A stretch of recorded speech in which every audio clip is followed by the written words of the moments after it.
Have you ever stopped and asked yourself, what truly changes when we grow old?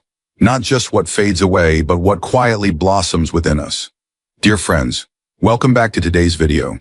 Today, I want to share with you a journey not measured by the ticking of the clock or the calendar pages turning, but by the countless moments that have shaped my soul as I entered this new chapter called old age. And perhaps, as I speak, you will recognize some of these changes in yourself too. You see, as the years pass by, life slowly sheds its layers of noise and hurry.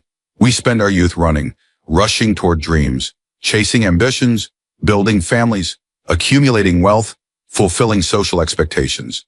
We attend every gathering, smile through every conversation, and rarely stop to ask, am I truly present?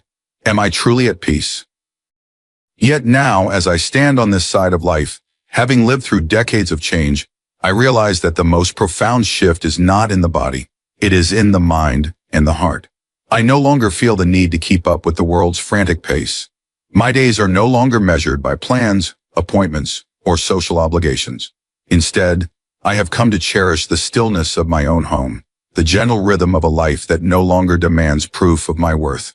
And in that quiet, I found something I never truly possessed when I was younger: peace. But let us not be mistaken, my friends. This peace is not something that simply arrives with age. For many, the later years bring a different, harsher reality. According to the United States Census Bureau's 2023 report, the population aged 65 and older has surpassed 58 million, growing at the fastest rate in American history. Yet behind those numbers lies a hidden truth. Over 27% of older adults now report feeling socially isolated, cut off from the community, from meaningful connection. The National Academies of Sciences, Engineering, and Medicine have found that this social isolation carries risks as deadly as smoking 15 cigarettes a day. Loneliness, it seems, has become an invisible epidemic among us. And so, I want to speak about this, not from a place of fear, but from a place of hope.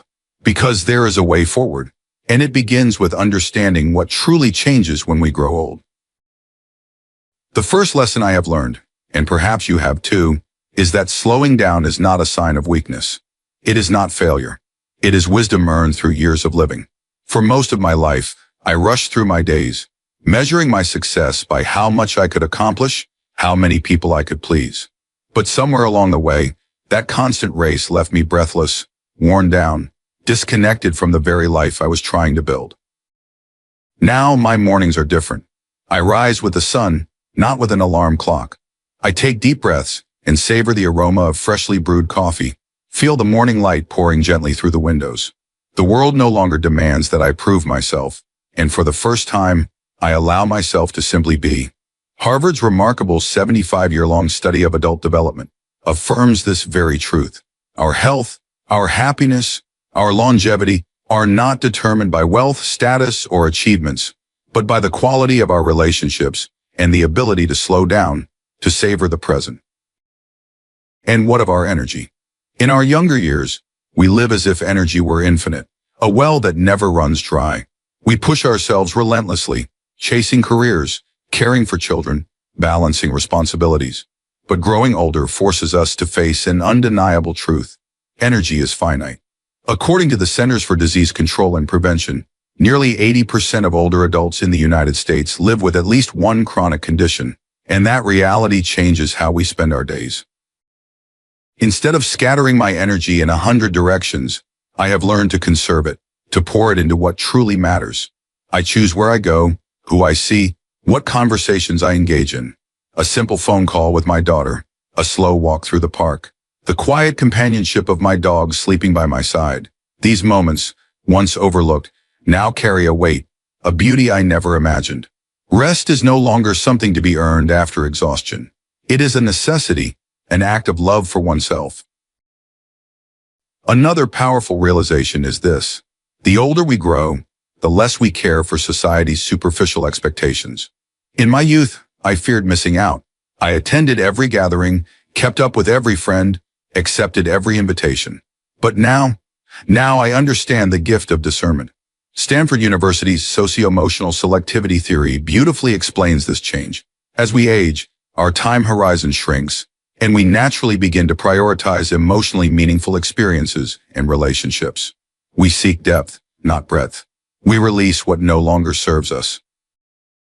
And let me tell you, it is liberating. I no longer feel obligated to be everywhere, to know everyone. I choose authenticity over obligation.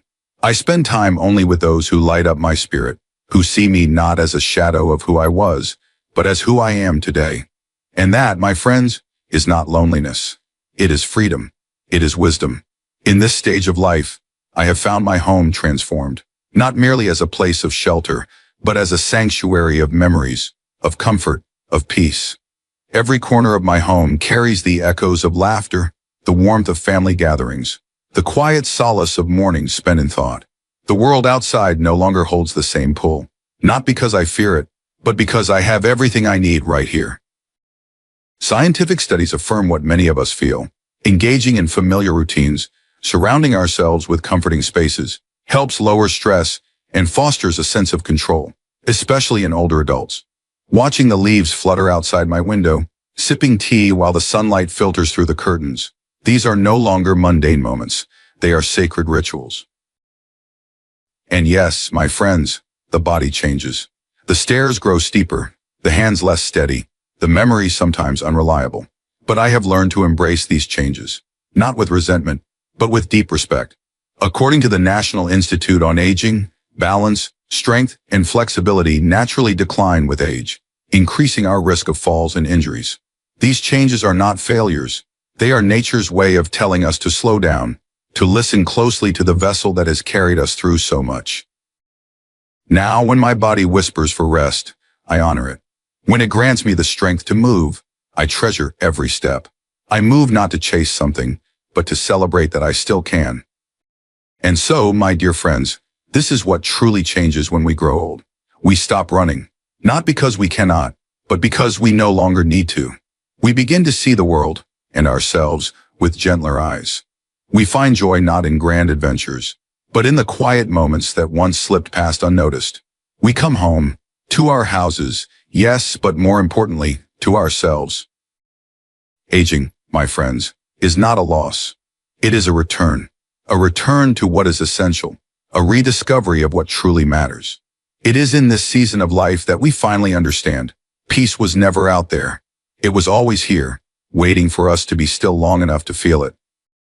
And if what I shared resonates with you, if you too are ready to stop chasing and start savoring, I invite you to leave a comment below. I am ready to find peace. Your words will not just be a comment. They will be a declaration, a promise to yourself that you choose joy, presence, and connection in this precious chapter of life.